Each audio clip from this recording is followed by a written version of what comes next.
அதிகாரம் 5 குறள் 45 அன்பும் மரணம் உடைத்தாயின் இல்வாழ்க்கை பண்பும் பயனும் அது. அவர்களுக்கு வணக்கம்.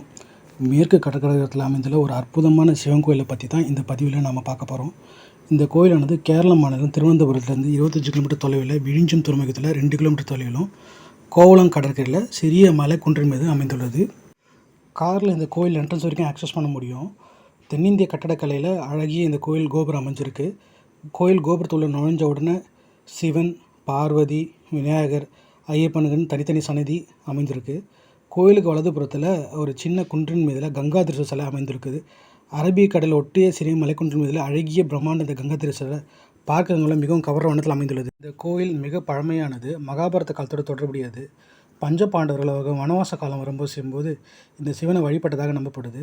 பஞ்ச பாண்டவரில் ஒருவன பீமன் அவரது தனது முட்டியால் உடைத்து இங்கே இருக்கிற தீர்த்தம் ஒன்றானது நம்பப்படுகிறது. இந்த கங்காதீஸ்வர சிலையானது 50 அடி உயரத்தில் அழகாக அமைஞ்சிருக்கு.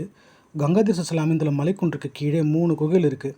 அந்த குகையெல்லாம் ஒருங்கிணைஞ்சு அதன் மேலே கங்காதீஸ்வர சிலை எழுப்பப்பட்டுள்ளது.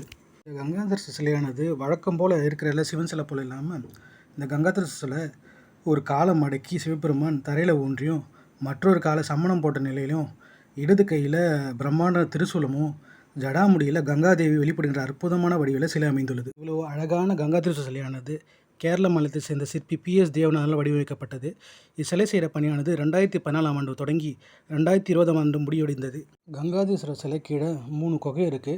3 குகை ஒருங்கிணைச்சு அது மேல் 30 அடி உயரத்தில் கங்காதீஸ்வர சிலை அமைந்துள்ளது. இந்த கோயில் அழகும் பிரம்மாண்டமும் பல வெளிநாட்டவரை இந்த கோயிலுக்கு வர வச்சு இந்த கோயில் குகையில் பல வெளிநாட்டவர்கள் தியானம் செய்கிறாங்க.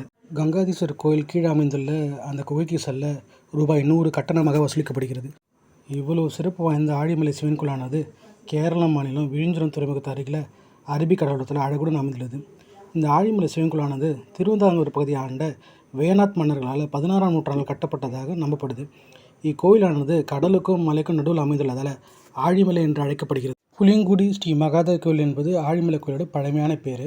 பண்டைய காலத்தில் இந்த காட்டுப்பகுதியில் புலிகள் நிறைய இருந்ததால் புலிக்குடி என்று அழைக்கப்பட்டு புளியங்குடியாக மாறியது. ஆழிமலை சிவன் மற்றும் கங்காதீஸ்வரர் தரிசனமானது ஆன்மாவிற்கு மிகவும் பிடித்த அனுபவமாக இருக்கும். மேலும் மற்றொரு வரலாறு, இக்கோயிலானது கிபி 8ஆம் நூற்றாண்டை சேர்ந்தது என்றும் பாண்டிய வம்சத்தால் கட்டப்பட்டது என்றும் நம்பப்படுகிறது. சிவராத்திரி திருவிழாவானது மிக முக்கியமான திருவிழாவாக இக்கோயில் கொண்டாடப்படுகிறது மற்றும் பிரதோஷம் மற்றும் திங்கட்கிழமை நாட்களில் சிறப்பு வழிபாடுகள் நடைபெறுகிறது. ஸ்ரீ நாராயணகுரு அவர்கள் இந்த ஆழிமலை கோயிலில் சிவபெருமனை வழிபட்டு இங்கே உள்ள தெய்வ சக்தியை உணர்ந்தார். இத்தகைய சிறப்பு வாய்ந்த இத்தலத்தை வழிபட்டு அனைவரும் வாழ்வில் வளம் பெறுவோமாக. இந்த வீடியோவை முழுமையாக பார்த்ததுக்கு மிகவும் நன்றி. பிடிச்சிருந்தால் லைக் பண்ணுங்கள். நீங்கள் எந்த கோயிலுக்கு போயிருந்தால் உங்களோட அனுபவங்களை கமெண்ட்டில் ஷேர் பண்ணுங்கள். நன்றி.